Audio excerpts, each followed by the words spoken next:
Shri Mata Sharanam Mama, Shri Aurobindo Sharanam Mama. My pranam at the lotus feet of the Mother and Shri Aurobindo,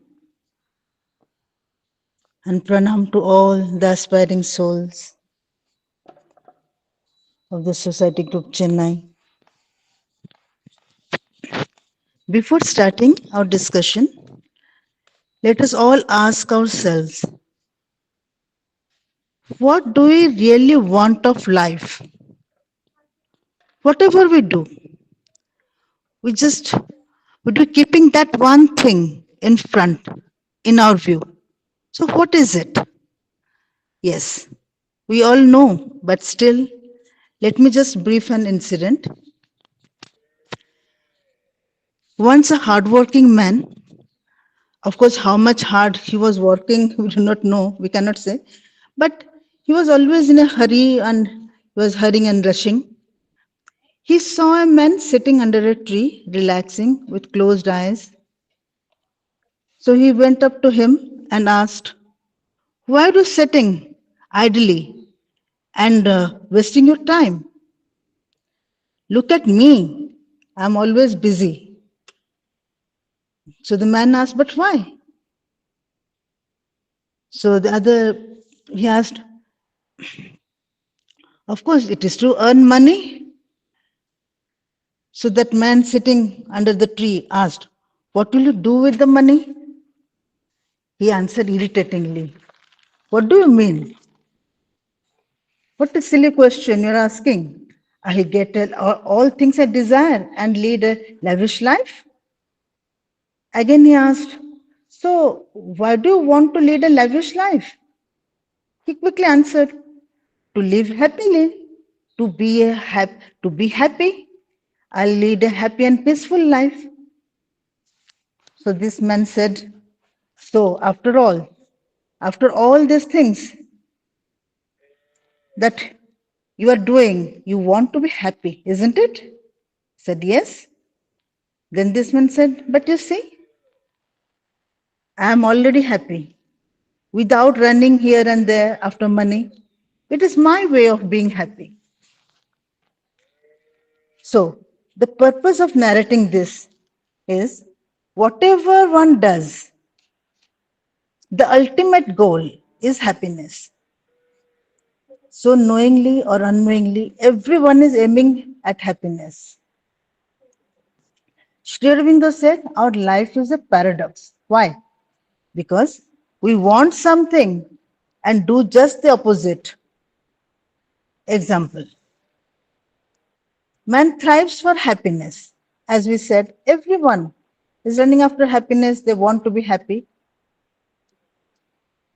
So, man thrives for happiness, but he doesn't know the right way to achieve the happiness. So, what happens then? He calls upon sorrow and depression. So, our today's topic is the secret of happiness. We can say the secret of everlasting happiness. So, the first thing we need to know how to organize our life if we want to be truly happy. Then, if man wants to be happy, then what holds him back? The first point is the misconception. What is that misconception? It is most of the people think the more money one has, the more happy he is. But it is the wrong way. It is wrong conception. Because the more we possess, the more is the scarcity around us. The more we want to earn, the more we possess, the more is the scarcity around us. So when one runs after money, so it happens that who have more money than the requirement, there are some people who get more money than the requirement, and there are people around them who have less money than the requirement. So it becomes an imbalance. So money is also a force, So this as this creates an imbalance in the society. Why? Because money is a force, like like air and water. So God has distributed everything among everyone. But we think, but whatever we like, we think we should possess it. We should hold it tight. As God has distributed air, water, nature, everything has given us equally. But I can tell if that also would have been possible, man would have possessed that too and kept it in the locker as we do to our valuables. So anyway, this possessing attitude brings an imbalance in the society. So it should be equally distributed. In his life as Sri Aurobindo has treated the wealth or the money as the property of the divine given to us for use. And we know he has described it in his Three Madness. We all must have read it. So he said, we have to return the money back to the divine after using as much as truly required. So he said that if we do not do so, we'll be considered as thieves. Just see, if someone gives you some money to purchase something from the market, and after purchasing, what should we do? We should return the amount, that surplus amount. So it is the same thing. Returning the money to the divine, that means to use it for the divine's sake, to use it for the divine's work, because only he knows, the divine knows how to distribute it. When we say that return to the divine, it means to give it, to use it for the divine's work. So because he knows how to distribute it, only he knows the need of every person. But what we do is we try to possess as much as we can.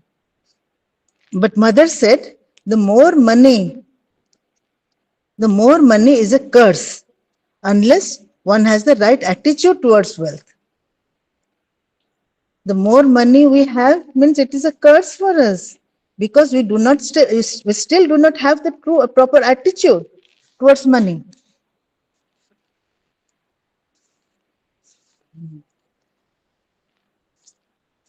So, but why is it a curse? Because the more we possess, the more we have the fear of losing it. So, and mother says one becomes more greedy and selfish, and that takes you away from the divine. And we are only thinking, we'll be only thinking of the money. And when will you think of the divine? So, with more money or less money, both are unhappy. The one who is rich, she is unhappy. The one who is poor, he is also unhappy. So, this imbalance creates unhappiness. Because why? It's a special reason is because we are all made from the one source. So when one suffers, that sorrow gets back to us. If one suffers, that sorrow get back to us. If one example we can see, if one part of our body suffers, for example, stomachache, if you are having stomachache, it affects the whole body. So similarly, so as long as we are not happy with others, happiness we cannot be with others' happiness. We cannot see others' happiness. We cannot be happy ourselves. It is true. Because one will be suffering. We are from the same source. Then we also will suffer. So instead of possessing, one must learn to give this, because there is more joy in giving. There lies the joy in giving. So let the money flow.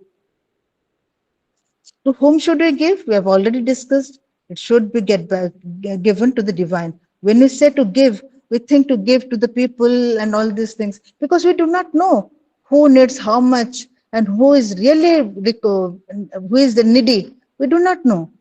So if we give it for the divine purpose, he will take care. He knows whom to give, how much to give, what is his requirement. Everyone, about every detail he keeps, the divine has all the details. Now, second is, now apart from money, there are two more things in this hour of evolution that we are running after. Those two are power and success. And you see, from the very young age, now the children are taught to run after these three things: money, power, and success. And they're taught that this is the source of happiness. And recently I had seen an advertisement also. They said, you join our class. If you join our class, you'll become a millionaire. If you want, you'll become a rickshaw driver. Someone say auto rickshaw driver, as if auto rickshaw driving is bad. Anything means they are actually misguiding us. So we are always misguiding the children, even the parents. They are also teaching the children to run after success, run after power, run after money. Read this so that you can earn more. So just see, are we really preparing the children to be happy, or we are preparing them to be unhappy, depressed? So if these three things would have brought happiness, then look at the film stars, the business tycoons, the political leaders. They would have been the most happiest persons in the world. So without any tension. But why? Why suicide? Why murder? Why depression? These things, this money, success, all these things brings only a temporary happiness accompanied by sorrow and miseries. This so-called happiness always ends in sorrow. As Sri Aurobindo said, they are partners, always quarrel but never divorce. They are married, but they always quarrel but never divorce. Who? Happy and sorrow. Happiness and sorrow. Mother said, the only way to be truly and only way to a truly and a true and lasting happiness is a complete and exclusive reliance on the divine grace. So where does the true happiness lie? It lies in a complete and exclusive reliance on the divine. Yeah? So what should we do? We should do our work as best as possible and leave the result to the mother, because relying on her. We say we have faith, but when it comes to reliance, we lose everything. If in the hour of difficulties, we just think of here and there, what should we do? But if we have a complete reliance on her, but we think, if she doesn't hear, if it doesn't become like that, what will I do? But if we have really a complete reliance on her, we'll remain calm and quiet, because we know she knows best what is best for me. So these things, actually she knows what is best for us. These things should be taught to the children too, to practice if we really want them to be to acquire the true happiness in future. So mother has also said to the children, always be good and you'll always be happy. Always be good and you'll always be happy. Such sweet words, she said. So good. What seems good to us, at least we can practice that. That is the thing she's doing. She's telling us. She's telling the children. Now the third point is, first, as we said, running after money, then running after power and success. Now, another point, we are the artisans of our own misery. That means we create our miseries. Our own attitude makes us unhappy. we again have a wrong conception, that wrong idea that whatever we have will stay with us forever. It may be material things or situations or relation, anything. We think whatever is going on, it will stay with me forever. So we are always happy to, what happens? We are always happy to get, when we think, get the things, we are happy. But when we lose it, we are really unhappy and we start lamenting. So there is a story, small story from by Professor Manoj Das. Once a lady lost her only son. That son died, and she was crying. Another man came, and who was crying more bitterly. The lady was surprised and asked, "Why? My son died, but why are you crying so much?" Then the man said, "Today I had a dream that I had 10 sons and they all died together in a pandemic. I lost all of them together." The lady said, but it's a dream. And when you wake up, it will disappear. It's not true." The man said, "Similarly, this is also not true. This is also a dream which you are thinking it is true, which will also disappear. Because do you remember the past life relation? Or do you know the next life relations? As we enter another life, everything disappears. So this is just a maya or a dream. This is like a dream, not truth. So nothing is permanent, neither the happiness nor the sorrow. If we have this knowledge that nothing is permanent, if we have this knowledge, not just a mental one, because mentally we know everything, but a realization should come. Then we can face everything equally in the same spirit. Whatever comes to us, we'll receive it happily, and when it goes, we'll let it go happily. This is not so easy, of course, but we have to practice as we have stepped in integral yoga. So the sorrow and sadness are not true in itself, it is our imagination. If you imagine to be sad, we will be sad. If you imagine to be happy, we will be happy. The way we take it, it happens in that way. If we want to possess everything and try to hold it, then when it slips away, we are sad and unhappy. If we want to be happy, we have to correct our attitude first so that we can remain happy in every circumstances. Now, the next point is another point. The divine always wants us, we can say, we want to be happy, but does the divine want? How he has left us in this way, in in the clutch of sorrow and sadness?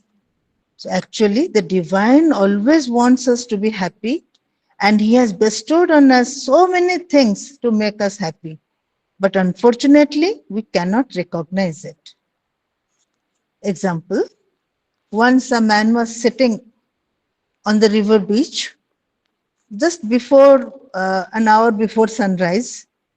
It was dark, so he felt a sack of stone beside him. So he thought of dropping them one by one into the river.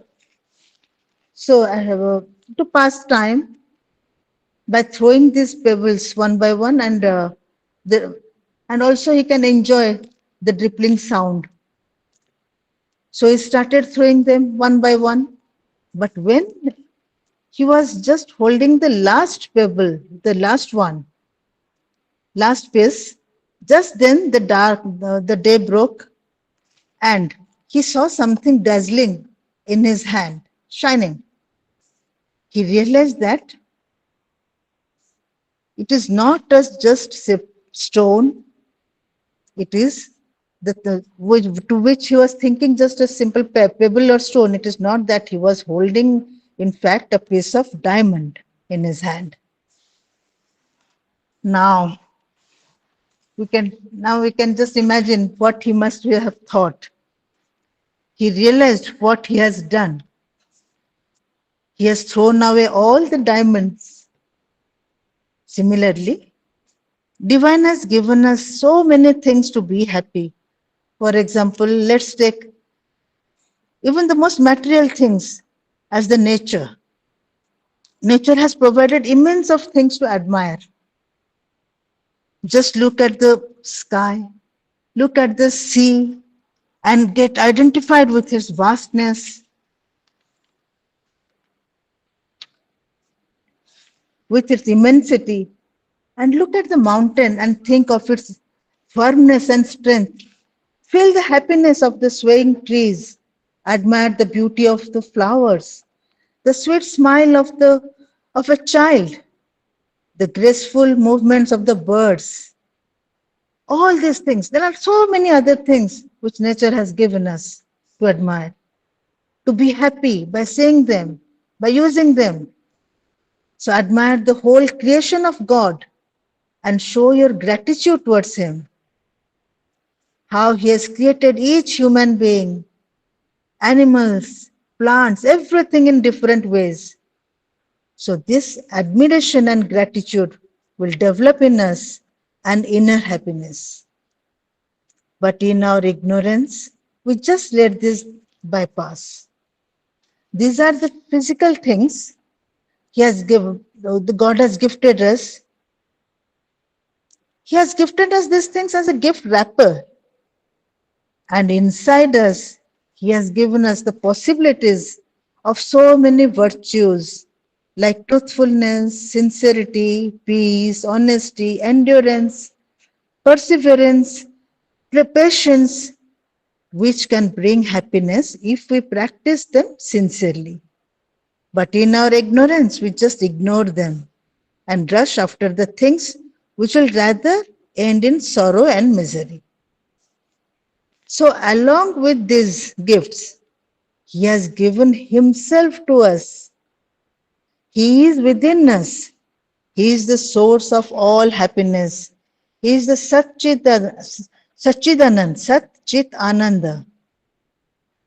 So if we get identified with Him, that will be the source of permanent happiness. And this is called yoga, to be united, yoga. But we understand yoga nowadays actually by some asanas, pranayam, etc. But that is only a part of practice of the yoga, or this is a part of sadhana. If one if one gives time for the divine, one will be happy and peaceful.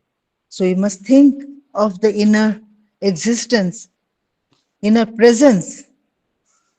If you always think of it, if we give time for the divine, one will be happy and peaceful. So Mother said, let us seek our happiness only in the divine. He is the Satchidanand. So if he is the source of Anand, the real happiness lies only in him. Now, next point is the preconceived ideas which doesn't allow us to be happy. The preconceived ideas of a happy life. Here, preconceived ideas means the way we are living an ordinary life. An example, once a learned man went to a sadhu and asked him for giving him some initiation. The sadhu could see that he has a feeling that he knows everything.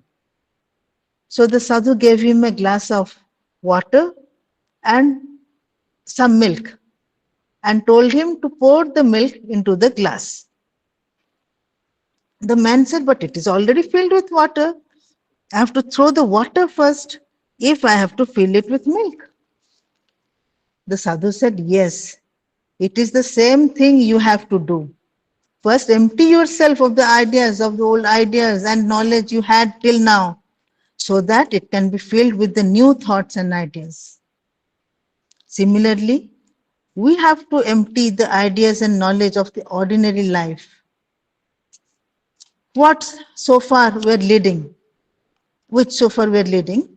So, if we want to lead a greater life, we have to empty the ideas and knowledge of the ordinary life. Example, if we want to build a building in the place of a small cottage, first what we have to do? We have to demolish that cottage first.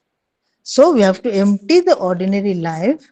That means instead of sticking to our preconceived ideas, we have to make a surrender to the mother. We have to depend on the mother. Surrender of everything. One, our vices as well as our virtues. Now we may think, okay, it is understood to surrender our vices. But why that question may arise? Why virtues? Because what we think it's our virtues. Her virtue, the divine, her virtues are more greater in comparison to our virtues. So the divine will decide for us. He will plan for us what we shall do, how we shall do, everything.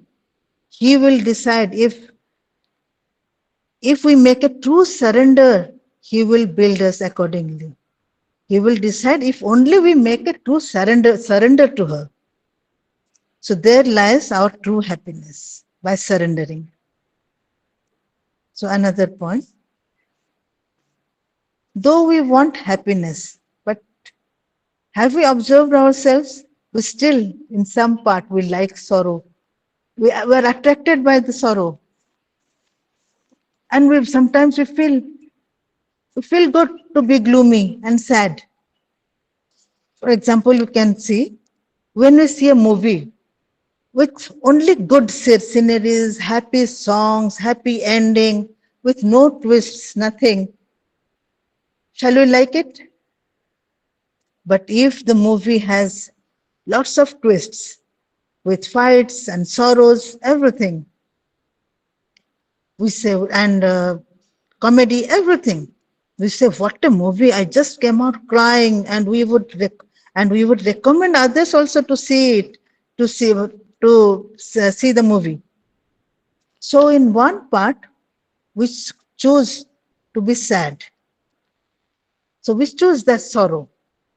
We also sometimes like to stay depressed, as I said. So automatically this will block the door to happiness. What will the divine do? That if you like sorrow, okay, keep it with you. I'm waiting.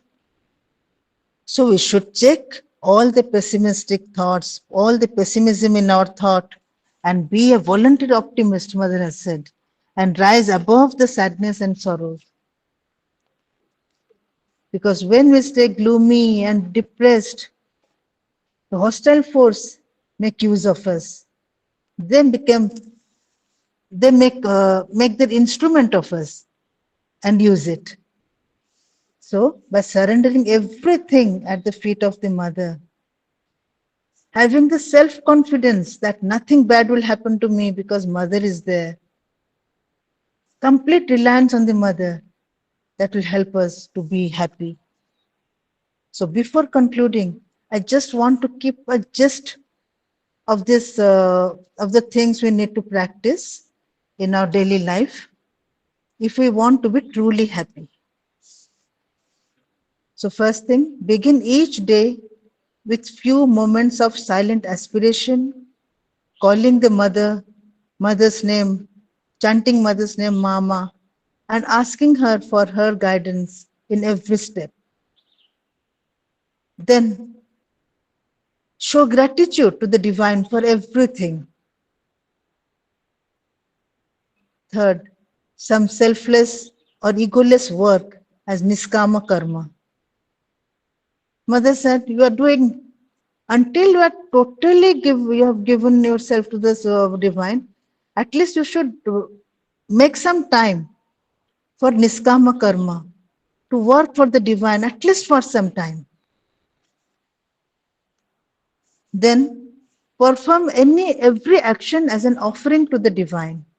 Whatever we do, before doing and after finishing, we must offer them to the divine. Each and every action, even that may be very small, like sweeping the floor or cooking or in the office, whatever we are doing, every action should be offered to the divine. Next, we should be conscious of the lower nature without allowing them to rule us. But even if we are conscious that, yes, I'm getting angry, but we feel happy when we express the anger. So, be conscious of the lower nature without allowing them to rule us. Next is remember the divine presence as much as possible. You should remember the divine presence as much as possible. It will be easier. And how will it be easier? By chanting mother's name. If we call the mother, Mama, we just go on calling, then we'll say, inside I will feel her presence, of course. And even if we stop, then again we'll feel something odd, then again we'll start chanting. So this way we can feel her presence. And if it is done consciously, then it is very good. Even if it is not done consciously, by chanting, it will be conscious. It will be conscious chanting gradually. Then we should not lose faith during difficulties, because in life many difficulties will come, but we should not lose faith. We should have complete reliance on the divine. The more we are united with the divine, the more we will be happy. The more we are united with the divine, the more we feel her presence, the more we think of her, the more work we'll do for her, then only we should have the complete, we have automatically a spontaneous happiness will come. We'll be happy. As the union grows, we discover the true and everlasting happiness.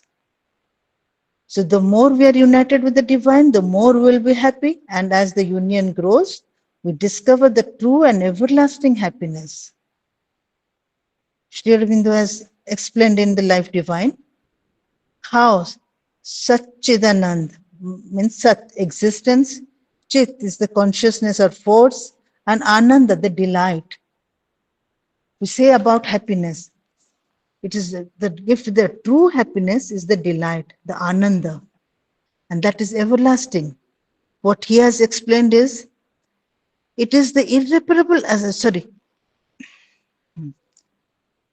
the life, the Satchidanand, the consciousness, the existence, consciousness, and the delight are the inseparable aspects of the divine. They're inseparable. They always go together. It is the inseparable aspects of the divine. So reality, so the universe in itself is a manifestation of that delight. When God decided, when the divine decided to create something, it is out of his delight. So the delight is within us. So delight is everywhere. Only we have to give some effort. As discussed, we have to give some effort to discover it. That's all. There are so many things, so many examples also. But due to, uh, you know, due to time shortage, you can say, we think we should keep here so that if anyone has any question or anyone has to add something, can happily add. Thank you so much. Gratitude to the Divine Mother. We have heard from someone who is really practicing this. And that is why today, whatever Madam Sujatha Pati spoke uh, is very inspiring to us, because she did not speak from her mind. She had was spoken from her own experience because I know she had running a center in a small place, that too in a very strange environment when people were initially opposed uh, uh, to her initiative. It was very challenging. She must have faced many challenges in her mission, and she must have come out of it. So only the mother's grace and mother's teachings have helped her. And despite all the challenges, of course, she tried to keep herself happy. And that's why today's talk, whatever she spoke, came from her heart. It was immensely inspiring to all of us. You have spoken many important things, very important, where each point you covered is very pertinent to our daily life. One should know how to organize one's life, and while trying to possess the money, there should not be any imbalance. Whatever we possess, we should possess it as a custodian of the money belongs to the divine, and we are possessing it as the custodian. So when the for we should use it for divine purposes. When this balance is upset, naturally we become unhappy. This is one of the reasons of unhappiness is that we don't know how to handle money. Our attitude towards the money brings us unhappiness. In fact, and one more thing is that you told that we should ensure that everyone around us is also happy, because we are not alone in this universe. We are all connected by consciousness, and someone else's unhappiness affects us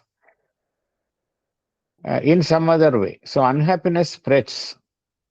And of course, you have spoken, you have spoken that this power and success behind, after which every man runs after, cannot be the source of happiness because they are all very temporary. One should understand that the true happiness can come only by complete reliance on the divine. That is a real, that can only give us a true happiness.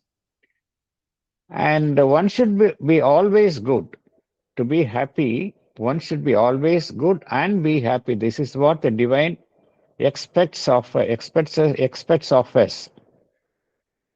And the moment we are unhappy, we think someone else is responsible for our happiness, or our own environment is responsible for our happiness, but that's not true. In most of the times, we are artisans of our own happiness, and one should understand that nothing in this life is permanent. Everything is, it keeps changing. Nothing is permanent. There is no point in getting attached to anything else except the divine. Divine is the only thing which is eternal. All other things are transitory. These people don't understand. That's why when they lose something, they become unhappy. And one thing is that the divine wants us to be happy always, but we are not like that. We are not happy, but the divine wants us to be happy always. And to be happy, one should have gratitude towards divine.